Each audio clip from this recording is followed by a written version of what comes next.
امامعلی رحمان رئیس جمهوری تاجیکستان به زودی بخش‌های مهم فعالیت حکومت در سال 2019 را اعلام خواهد کرد. او روز 26 دکبر به مجلس عالی و مردم پیام می‌دهد.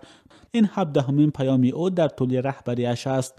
امامعلی رحمان ضمن ارائه پیام سال گذشته که بیش از 2 ساعت ادامه کرد، از بحران بانک‌ها، محصولات پس‌صفت بازارها، چالش‌های امنیتی در شرایط کنونی و مسائل دیگر صحبت کرد. او به حکومت کشور دستور داده بود که هرچه زود برنامه تجدید 2 بانک، اگرینویست بانک و تاجیک صادرات بانک را تهیه کنند. پرزیدنت رحمان نظام بانکی در کشور را ترمز اساسی در راه رشد اقتصادی تاجیکستان ارزیابی کرد و گفته بود در این بخش رقابت سالم وجود ندارد. با گذشت 1 سال از انتقاد شدید پرزیدنت از نظام بانکی، این بخش حالا هم بحرانی باقی میماند و 2 بانک کلانترین کشور در راستای بودن یا برهم خوردن قرار گرفتند. موضوعهای مهم پیام امساله رئیس جمهور رسما اعلان نشده است، اما بنا به اطلاع دریافتی، امامعلی رحمان در پیام امسالش درباره اصلاحات کلی در سال آینده، کاملا آزاد کردن کارخانه‌ها از سنجش در 2 سال دیگر و مسائل دیگر صحبت خواهد کرد. تحلیلگران میگویند منتظرند که رئیس جمهور برنامه مشخص حکومت را برای بهتر کردن وضع اقتصادی معرفی میکند. رشید غنی عبدالله، کارشناس تاجیک، روز 6 دکبر گفت سرمایه‌گذاران بزرگ از آمدن به تاجیکستان با سبب‌های خودداری میکنند